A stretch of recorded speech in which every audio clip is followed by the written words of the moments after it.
ഇരട്ടിയാർ ശാന്തിഗ്രാം പാലത്തിലൂടെ 1.5 മാസം പിന്നിട്ടിട്ടും ഗതാഗതം പുനഃസ്ഥാപിക്കാത്തതിൽ പ്രതിഷേധം ശക്തമാകുന്നു.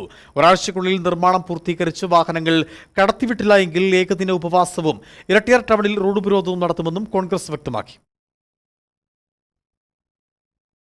സംരക്ഷണ ഭിത്തി ഇടിഞ്ഞ് അപകടാവസ്ഥയിലായതിനെ തുടർന്ന് കഴിഞ്ഞ ഒക്ടോബർ 7 മുതലാണ് ഇരട്ടിയാർ ശാന്തിഗ്രാം പാലത്തിലൂടെ ഗതാഗതം നിരോധിച്ചത്.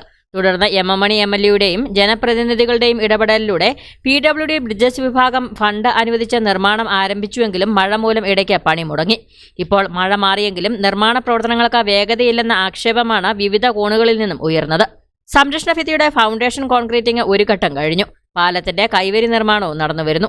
എന്നാൽ 2-3 തൊഴിലാളികളെ മാത്രം ഉൾപ്പെടുത്തി പണി നടത്തുന്നതാണ് നിർമ്മാണം ഇഴഞ്ഞു നീങ്ങുവാൻ കാരണമെന്നും കരാറുകാരൻ ആവശ്യത്തിന് തൊഴിലാളികളെ എത്തിച്ച് നിർമ്മാണം വേഗത്തിൽ നടത്തുന്നുണ്ടോ എന്ന് PWD അധികൃതർ ജാഗ്രത പുലർത്തണമെന്നുമാണ് ആവശ്യം. എന്തായാലും ഒരാഴ്ചയ്ക്കുള്ളിൽ നിർമ്മാണം പൂർത്തീകരിച്ച വാഹനങ്ങൾ കടത്തിവിട്ടില്ല എങ്കിൽ ഇരട്ടയാറിൽ ഏകദിന ഉപവാസവും ടൗണിൽ ഗതാഗതവും തടസ്സപ്പെടുത്തി ഉപരോധ സമരവും നടത്തുമെന്ന് കോൺഗ്രസ് ഇരട്ടയാർ മണ്ഡലം കമ്മിറ്റി പ്രസിഡന്റ് ഷാജി മടത്തുമുറി അറിയിച്ചു. ഇരട്ടയാർ പാലം നിർമ്മാണവുമായി ബന്ധപ്പെട്ട് കാണിക്കുന്ന അനാസ്ഥയ്ക്ക് ശക്തമായ പ്രതിഷേധം രേഖപ്പെടുത്തുകയാണ്. ഈ കഴിഞ്ഞ മാസം ഒക്ടോബർ 7-ാം തീയതി ഈ പാലം അപകടാവസ്ഥയിലായതിനു ശേഷം കോൺഗ്രസ് മണ്ഡലം കമ്മിറ്റിയുടെ നേതൃത്വം നടത്തിയ സമരത്തിൽ ഞങ്ങൾക്ക് PWDയിൽ നിന്ന് ലഭിച്ച ഉറപ്പ് 1 മാസത്തിനുള്ളിൽ ഇത് പണി പൂർത്തിയാക്കി ഇതിലെ ഗതാഗതം പുനഃസ്ഥാപിക്കുമെന്നുള്ളതാണ്. അപ്പോൾ ആ 1 മാസവും കഴിഞ്ഞ് 1.5 മാസവും കഴിഞ്ഞിട്ടും ഇതിൻ്റെ പണി പകുതി പോലും എത്തിയിട്ടില്ല. അപ്പോൾ അതിനുള്ള ശക്തമായ പ്രതിഷേധം ഞങ്ങൾ ഇവിടെ അറിയിക്കുന്നു. അതോടൊപ്പം തന്നെ ഇതിൻ്റെ പണി ഈ ഒരാഴ്ചക്കുള്ളിൽ പൂർത്തിയാക്കി ഇതിലെ വാഹനങ്ങൾ കടത്തിവിട്ടില്ലായെങ്കിൽ ഞങ്ങൾ ഏകദിന ഉപവാസവും അതുപോലെ തന്നെ ടൗണിൽ ഗതാഗതം തടഞ്ഞുകൊണ്ടുള്ള ഉപരോധ സമരം നടത്താൻ തീരുമാനിച്ചിരിക്കുകയാണ്. അപ്പോൾ ഇതിന് ശക്തമായ നടപടികൾ ഉണ്ടാകണം. PWD ഇതിന് വേണ്ട ജാഗ്രത പുലർത്തണം.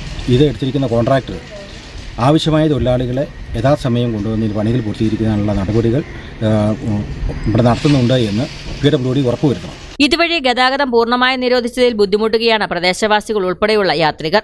സർവീസ് ബസ്സുകളും ചെറുവാഹനങ്ങളുമെല്ലാം ദീർഘദൂരം വഴിമാറി സഞ്ചരിച്ച് പോകേണ്ട സ്ഥിതിയാണ്. ഇത് ഇരട്ടിയാർ ശാന്തിഗ്രാം സ്കൂളുകളിലെ വിദ്യാർത്ഥികളെയും അധ്യാപകരെയും കൃഷി വില്ലേജ് ഓഫീസുകളിലെ ജീവനക്കാരെയും പ്രദേശവാസികളെയും ഏറെ യാത്രാദുരിതത്തിലാക്കുന്നു. അടിയന്തരമായി അധികൃതർ ഇടപെട്ട് ദ്രുതഗതിയിൽ നിർമ്മാണം പൂർത്തീകരിക്കണമെന്നാണ് പൊതുജനങ്ങളുടെയും ആവശ്യം. News bureau, Kattappana.